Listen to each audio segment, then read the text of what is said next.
everyone, so welcome back to my channel, and if you're new here, welcome to my channel. We're happy to have you. So for this week, we're moving on to tattooing week number 3, and as mentioned last week, I do not like tattooing the fake skin that I have, so I set out on a little journey to find something that works for me, and I decided on melons. So we're gonna tattoo some melons today, which I'm pretty excited for. I think it's pretty neat. A lot of people had suggested to me to use oranges, grapefruits, bananas, and pigskin. Now, those are all great. With the oranges, it's a bit small, and with the bananas, they're just long, so it works better for words and stuff like that, not for what I have planned to do today. And then grapefruits, they're nice and pretty big, but I want this extra space to like try and draw it out, so I decided on melons. I could have gone with pigskin, but the scent had me kind of turned off. I was worried that it would smell gross, but also it's not the easiest thing to find. I did try to find some just because I was like, you know what, plug your nose for this one episode, it'll be fine. But it ended up being a harder thing than I thought it would be to actually find it. I called a bunch of butchers and they're like, oh, we could save you some next time, and I was like, okay, I probably won't need it next time since I'll be using my melon. So we got melons for this one. Now I'm actually looking forward to it. It's got like some ridges, it's round, so there's some texture to it, so it'll be hopefully similar to actually tattooing humans without tattooing humans, because there's no way I'll be tattooing anybody's body anytime soon. So for today, we're tattooing some melons. I did start on one melon for practice to see how it was to tattoo a melon, and I did show it to my stream, and a tattoo artist on the stream who is watching told me a little suggestion for my tattoo machine. Apparently the needle is out too far, so I moved it in a little bit. I had a friend of mine help me out with that. He has tattooed before, or like tattooed pigskin before, so he's a little more expert at this, and so he helped me out with figuring out where to put that needle. And yeah, so I did get the table all prepared, so we won't have to go through that. You won't have to watch me. We can just move straight into drawing the design on our melon. Now the design I chose is not an original at all. I did find this design posted on the Facebook tattoo group I'm a part of, so I thought it was really cool, and I am going to tattoo his tattoo design on this melon. Along with that, I also got some suggestions for how to draw better without using pen, so I'm going to use a colored marker. I know black is not what I wanted to use because I wouldn't be able to tell if I tattooed or if it's just permanent marker. So I did also get 3 melons. I didn't just get 2, one for practice, one to actually do the thing, because if it fails on one, then I can retry it on another. I mean, I guess I do have 2 sides of this melon I can work on. So I have 2 melons to actually do this drawing of mine, and hopefully it turns out okay. Okay, so the tattoo I'm doing this week is a voodoo doll, which it looks so cute. It's so adorable. I don't know, I love it. And I can show you the picture here. This is the picture that was the original on the Facebook page. And we're gonna try our best. I don't know if it'll be as good, but hey, you know what? We're practicing and I'm excited just to try it. Let's get to drawing.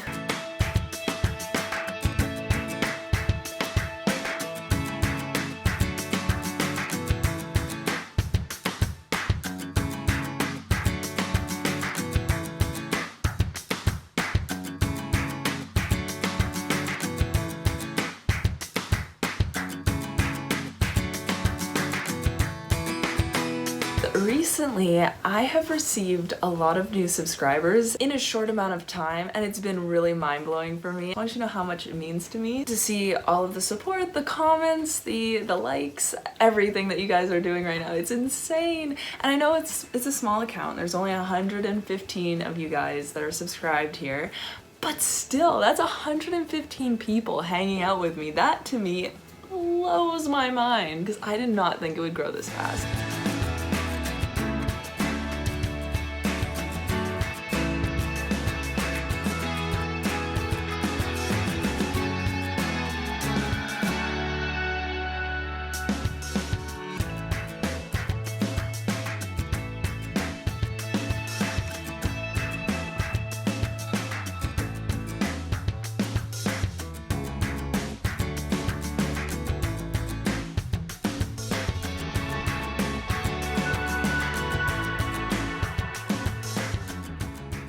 Okay, so the drawing is complete and I think it looks really cute.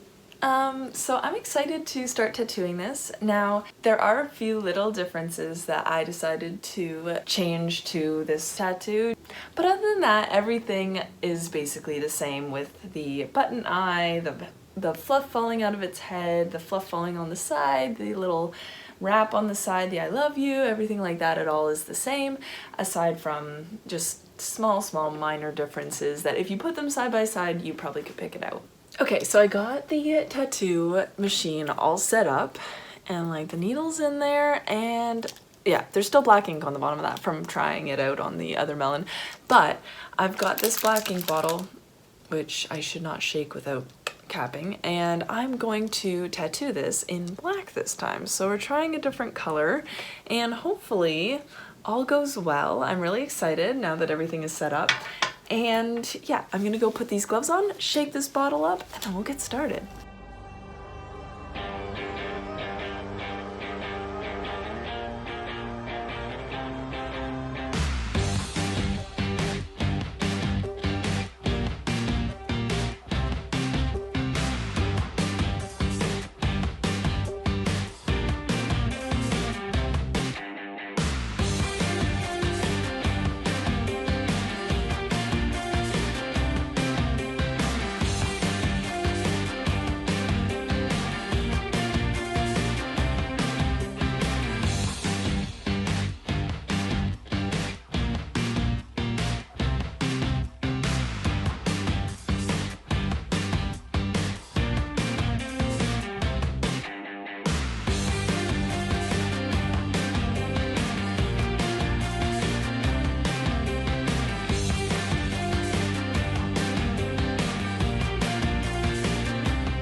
Oh my goodness, guys!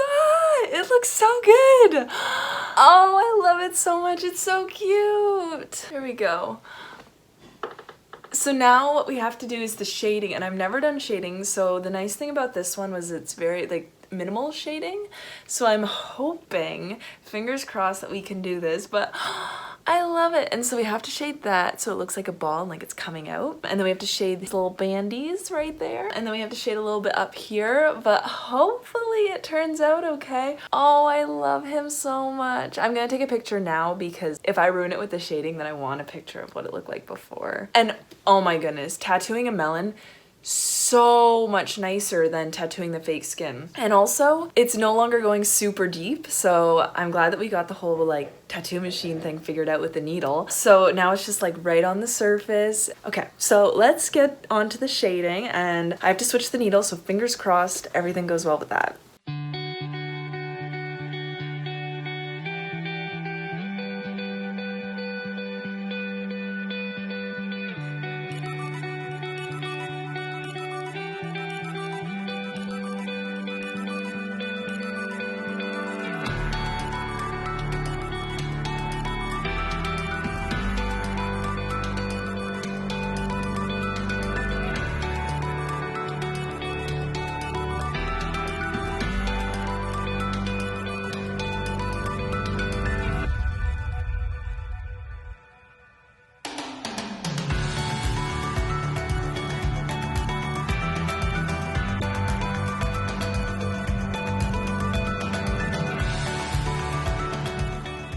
Okay, well this was this week's tattoo, and it turned out amazing, like way better than I thought it was going to. The shading was definitely difficult. I did start on the ball of the pin, and so that one didn't turn out as well as I'd hoped, but when I took a little time with this one and like trying it out a little bit slower, and it did work way better when I did. So I'm happy with it despite that one little tiny error. And I think it turned out really, really cute. So I'm really proud of myself with this one. I've got to say, tattooing on a melon, 10 out of 10. Way nicer, way easier. I don't have to like press in or like tear up fake skin a little bit before I can even get ink into it. So this is really good. I'm gonna be doing melons for next week as well, that's for sure. So thank you for joining me this week and watching me tattoo a voodoo doll onto a melon. And thank you so much to everyone who has helped me out this past week and given me tips and tricks on how to tattoo better. I really appreciate it. And if anybody else has any more tips, tricks, and things that they want to tell me, just leave it in the comments below. I'd love to hear more about what I could do better with tattooing, especially if you have anything to say about shading, just give me a shout. And if anybody has any hobby suggestions, go ahead and leave that in the comments as well. I would love to know what you guys want to see me try, because I've got a few ideas, but of course I want to get you guys involved, so let me know what you guys want to see me do and I'll put it on my list for sure. So thank you so much for watching, and I'll see you next week when we move on to the last week of tattooing. And don't forget to hit the big thumbs up button if you really enjoyed this video, and hit that subscribe button, that little notification bell, and I'll see you next week.